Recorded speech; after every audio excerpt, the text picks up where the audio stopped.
Hello, you're listening to Philip Malaka's Consciousness Evolution. I'm Philip Malaka. Today's column is entitled, Using the Equation to Consciously Create, Putting Ourselves in the Primary Position. In one of our prior columns entitled, What Makes Me Tick, we explored the yes, no, and why process to help us determine the driving forces in our choices, what our influences are, and how they form our perceptions and our actions. In that column, I mentioned the equation as one of the tools we can employ that will assist us in staying on the straight and narrow path of what we actually want. Often we find ourselves reacting to our circumstances or environment and taking actions that we think are serving us. But in actuality, we are moving away from our ultimate goals and desires. Considering and having a clear idea of what we want is actually the first step in this process, and it is the step that we oftentimes gloss over. We may consider it, but leave it in a very nebulous condition without clearly establishing it as the driving force in our decisions and actions.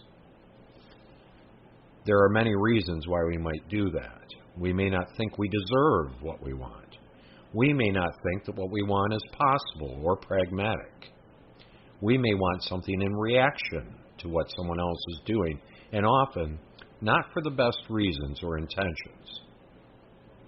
We may believe that making ourselves primary and choosing what is best for ourselves is a selfish act. We may receive actual blowback from others who want to control the choices we make.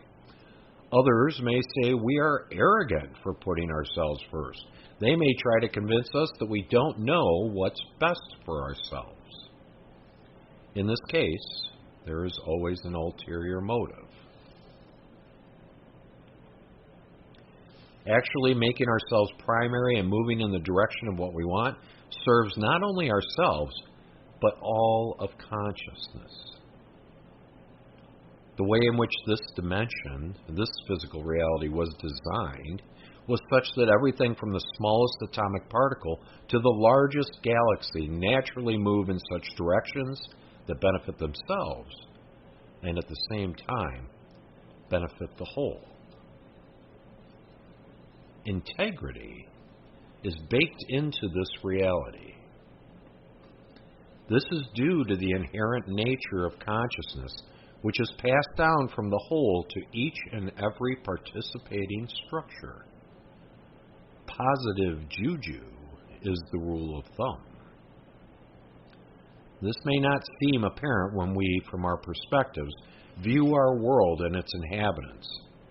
Obviously, not everything is rainbow farting unicorns. So what gives? What we must consider in the lens through which we perceive must include the idea that consciousness is about expansion. Consciousness is about exploring all things. If one considers who and what we truly are, as we have discussed previously, we can understand that as beings of energy, essence, having a physical experience with thousands of focuses of attention across past, present, and future time frames within this physical dimension, we are exploring polarity, separation, sexuality, and emotion. And that these hallmarks of our exploration are never inherently bad or wrong. Our experiences should never be considered in such a negative light if we are to view ourselves from the perspective of consciousness, from our true identity as explorers. This is our golden parachute. From our true position as essence, no one is hurt in the making of this film. Birth and death are merely markers for our focuses of attention, and this life does not represent us in our true form. These are simply explorations, simply experiences for essence. that which we experience as pain, hurt, sorrow, grief, worry, hate, as well as joy, love, ecstasy, satisfaction, contentment. These are what we chose to have the experience of. This is the nature of our physical reality. All of it is fed back up the chain to the whole. It serves us, and it serves the whole. I do not generally like the term service because of its misuse and distortion, but what we are doing here is in service to the whole of consciousness. And this is yet another reason why we, as humankind, can stand up and take a bow. This undertaking to have these experiences is not for the faint-hearted. It is not every unit of consciousness that chose to express humanity in a physical environment. Only the most adventurous. Only the most courageous. This is who we are. Within the vast, all-encompassing annals of consciousness, we, the organizations of consciousness that chose to express as humankind, are celebrated for our willingness to have these experiences.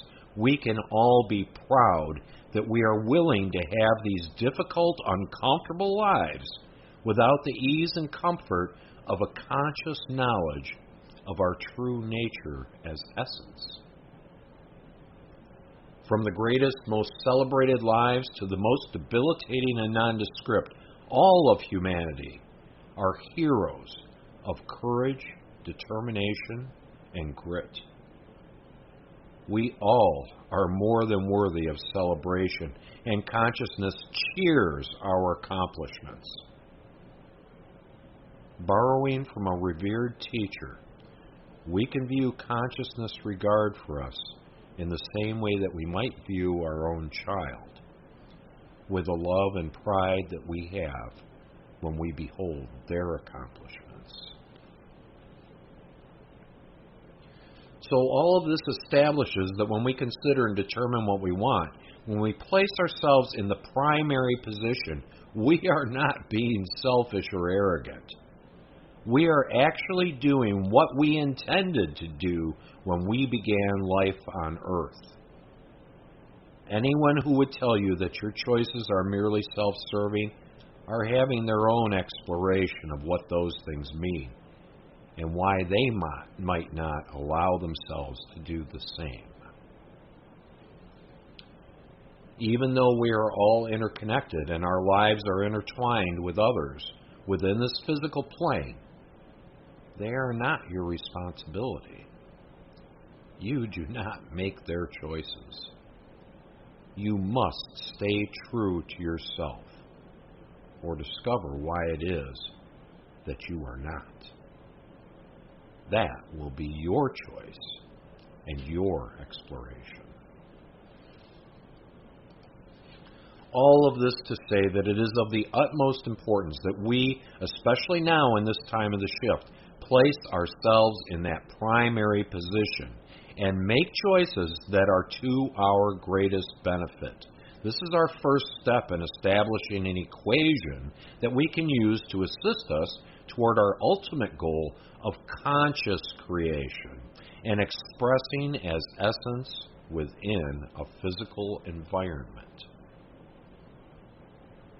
In this, if we do not clearly establish what we desire in any given circumstance or situation, we set up a conflictual pattern with our energy in which we think we are moving in the direction of and making choices to support our desires when we are actually moving in patterns that are in opposition to each other. This is why we often end up with a mixed bag. No surprise there, since mixed energy will invariably yield mixed results because of its inconsistent nature. And again, what we want is often driven by internal narratives that we haven't examined very closely.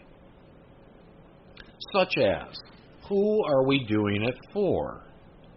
Is it really for me, or am I doing something or wanting something because of an external influence or expectation? Am I putting myself in the primary position, or have I abdicated that in favor of some other person, entity, or authority? Are my reasons for my benefit, or am I wanting something in reaction to something or someone else? All of these are steps which are interconnected, and all of this requires an earnest evaluation of ourselves. We must know who we are and what makes us tick.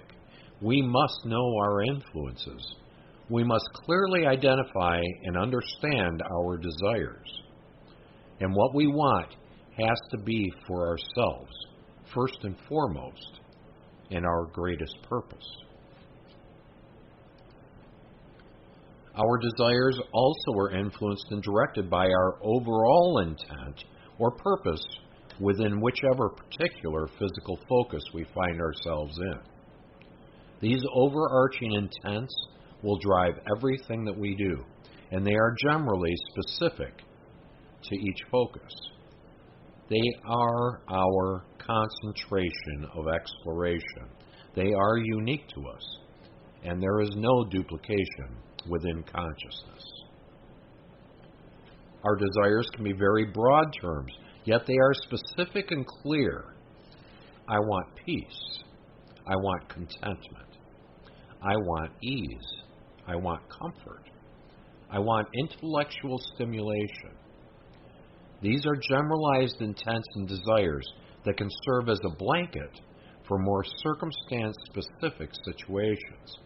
They will drive our choices and give us a base from which to explore, grow, and create. Notice what is missing from this list. Anything that has to do with anyone else. Anything that requires someone else to do something in order for us to feel satisfied. Anything that includes power over others. Even a desire as seemingly altruistic such as, I want world peace, is a slippery slope. We do not make others' choices. We do not control others. There are those who do not want world peace, and they are not wrong. That is their exploration, and consciousness supports them within that. So no matter how good and positive our desires are, we cannot assert ourselves and our wishes over someone else's. We also are not wrong to champion such causes. However, it is in discordance with the basic nature of consciousness to impose those wishes upon someone else. Therefore, the results of these types of endeavors will not be reflections that we like or want.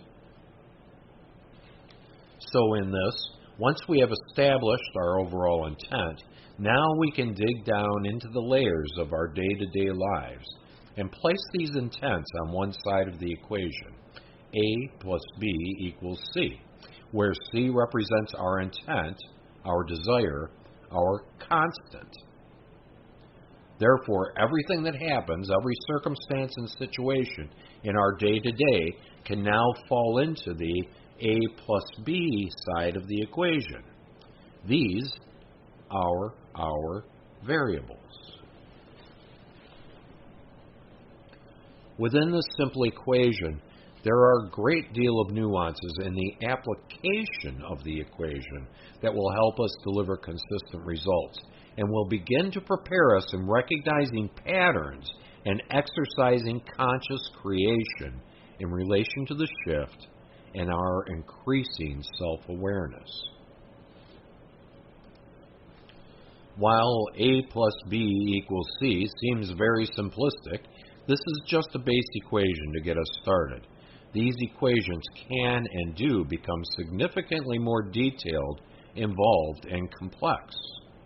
If we only consider the vast amount of situations and circumstances we encounter in our day-to-day life, we can see how this is so.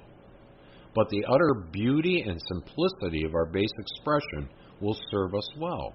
Because no matter what happens, no matter the circumstance or situation, we will hold our intent and desire, C, as our constant, as our goal, as the outcome of our equation. This is why it is so vitally important to be clear with ourselves what C is. It must be clear, pure, and relative only to ourselves, and we must understand why we desire it. If our outcome is sloppy, if C is not well defined or clear, then the other side of the equation, the variables, the A plus B, will never line up in such a way as to proffer the results we want. Because we have not adequately defined our results, our constant. And we will not know how to make choices within the variable side of our equation to deliver our desired outcome.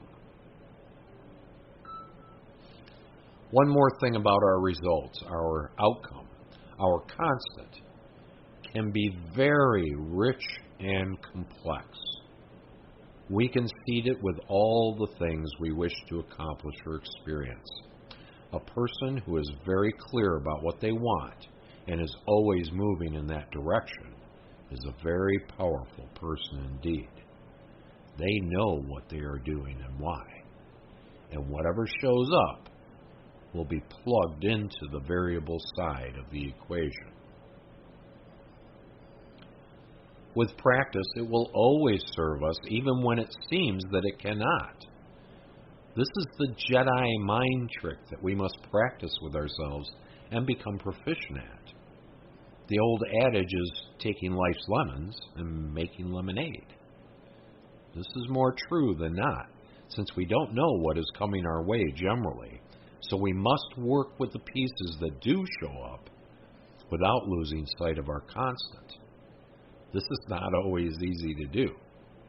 Things that show up often are not things we like, and we can easily fall into reactionary choices, which can scuttle our equation. There is an important piece to remember also that I mentioned a few paragraphs back. We aren't just shooting ducks or throwing rings on bottle tops at the carnival midway. The game is not stacked against us. Quite the contrary. Consciousness is always leaning in our favor. We aren't meant to lose. Especially now, at this point in the shift, there is energy flowing in from all ports of entry, cheering us on to assimilate and express essence in a physical system. If you are reading this, then you are at ground zero for this endeavor. The stars are for you. You are a much more powerful being than you ever considered, and you can lean into that and trust that you are not doing this alone. You have you and a whole lot of other energies assisting you. Believe it. Trust it. So in this, and now that we have our constant, there are certain ground rules for working our equation. Number one on this list, and the most important, is that we cannot and do not make choices for anyone else. Our attention needs to be focused squarely on ourselves, our choices, and what is best for us.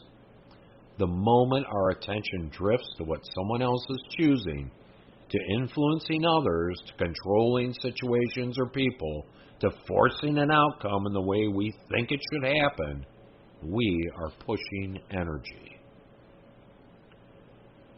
Pushing energy is what we have all been taught, and it is based in aggression.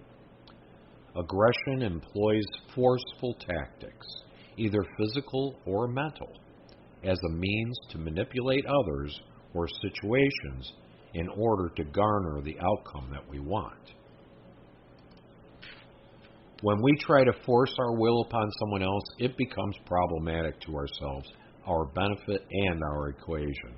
Pushing energy or aggression has led to every conflict, every war, every crime, every abuse, every duplicitous action within our world since the beginning of time. It is an uninformed response based on overall lack and a low level of self-awareness. It has its basis in not knowing that we can create what we want without forcing someone else to do something that they don't wish to do. Pushing energy is exactly as it sounds. It has been and is a means to an end that we see practiced daily as a course by many, many people. We don't like it when someone pushes energy at us, and we don't have to depend on it for what we want to accomplish. That is the old way. The shift has allowed us to enter a new era in which pushing energy will become that of only the less self-aware or uninformed. They will be playing victim-perpetrator, and the victims will also be choosing to participate. There is no assertion within consciousness without agreement. What we will be doing will seem magical by comparison and is not reliant on such measures. Creating conflict by pushing energy will not return to us the results we wish to achieve in a manner that we will like or be pleased with. Now, to be our own advocate and use our environment without pushing energy is not a bad thing. In fact, it is entirely necessary that we recognize and use what is showing up for us in the course of our movements. These are the playing pieces. It may be helpful to consider that many of the people you interact with are simply your NPCs, your non-player characters in a role-playing game. They are holding down their part of your environment. They have specific actions and roles that they exercise or are responsible for. You know where to find them, and you have a general idea of what they do and how they operate, what their rules are. People aren't the only thing in your variables. In fact, everything is a variable. And this is where the mastery is. It is in taking every part of your environment, all things and people and circumstances and situations, right down to the weather and natural occurrences. Everything is connected, and everything is a variable in your equation. The mastery is lining up all those pieces, all those people and things that are beyond your control, and shuffling it all into your equation as variables, while at the same time maintaining and never losing sight of what your constant is, your desired outcome. There are a couple of tricks to this, and they are related, and you will do them regularly if you wish to remain lithe and quick on your feet, because being flexible without compromising is going to be one of the hallmarks of your practice of consciously creating. The first is making everything equal. And the second is throwing everything up in the air. And you will often do these at the same time. They are the 1-2 punch of being adaptable without compromise or acquiescence. This is one place where rigidity is not going to serve us. The more rigid we are, the more we are going to find ourselves banging our heads against walls and offering ourselves frustration and disappointment. This is also one place where we can study and evaluate our own level of freedom. The freer we are, the less likely it will be that we will require rigidity from ourselves or others. A person who is free has little requirements from themselves or anyone else. Someone who is not free will increasingly find that their choices and decisions are not their own to make. And as we know, shit rolls downhill.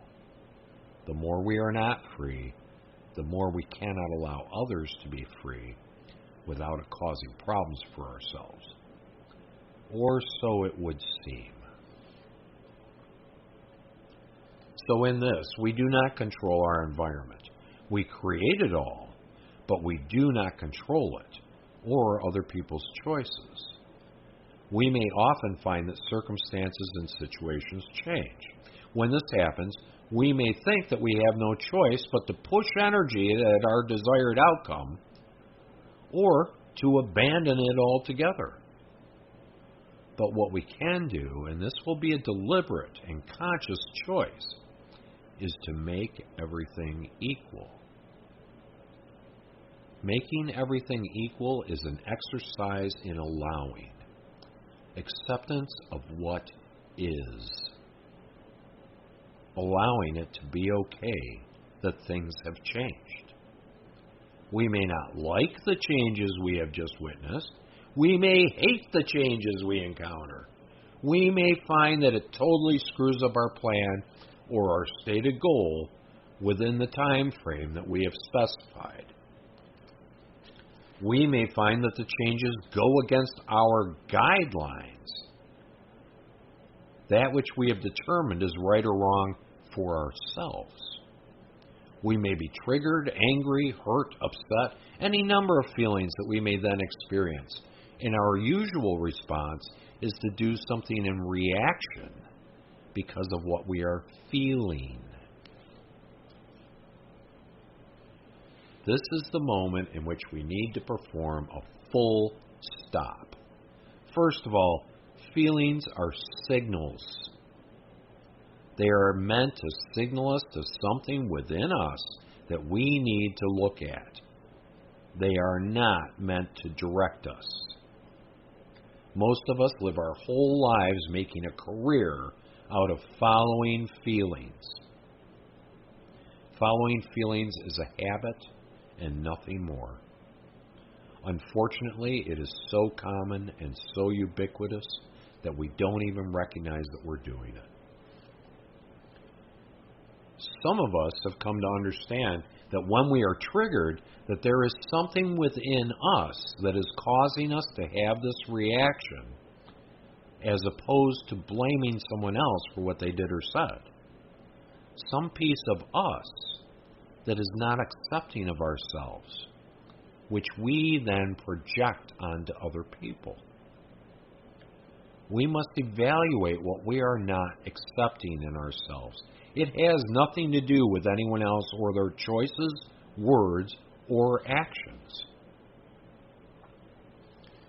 Another piece we may have recently come to understand is that nothing is personal. We may think that what someone else is doing or saying or choosing has to do with us, but it never is. It's always about that individual. And in that, you are an NPC in their role-playing game. It's not about you. These two knowings together can help us when we find ourselves in reaction to changes in the variables of our equation. Stop, evaluate, and accept. Only then are we ready to continue moving in ways that are to our benefit. So, back to our creation, our equation. Something happens, something changes. If we have a feeling associated with that occurrence, we need to recognize it and acknowledge the feeling. Understand that it is a signal. See if we can track down the message the signal is attempting to deliver to us about ourselves, and then not follow the feeling that may be generated within us, and or let it direct our behavior or our subsequent choices. Then accept and allow whatever occurred. This step and the previous one with feelings may take a while, and they definitely take practice. We may have to scream and shout and jump up and down and punch the pillow to release the energy associated with the feeling. Stuffing the feeling down is not going to serve us. Energy must be expressed. Just don't express it at someone. Whatever happened may move against our guidelines, and guess what? We don't have to like it, and it would be ludicrous for us to think we can. We may not like it, but we can be accepting of it. Remember, acceptance is not agreement or approval or participation, but acceptance is the opposite of opposing. And opposing isn't going to get us where we want to go, but acceptance will. If you've made it as far as acceptance, congratulations. You have just accomplished what many people will never accomplish in their lifetimes, and you are well on your way to adjusting your equation to take the new variables and shuffle them into your equation while maintaining your constant, your outcome, your intent, and desire. Part 2 after acceptance is making everything equal. This is the part where you consider the changes that have occurred and accept what is. This places you in a position to now see how you might use the new information you have received and still accomplish what you want. It may look different, to be sure, but you may find within this portion of the exercise new choices that you hadn't considered before. Another thing to consider in this part of the exercise is that once we conclude about something, all new information ceases to flow in. The ball stops spinning, the music stops playing. We cease to further inform ourselves to new options, to new choices, to inspirations. Remaining open to changes in our environment allows us to continue moving toward our ultimate benefit. So if we have gotten this far and not concluded, we may find choices that we had not considered previously. They may not come immediately. They may come in the form of a dream.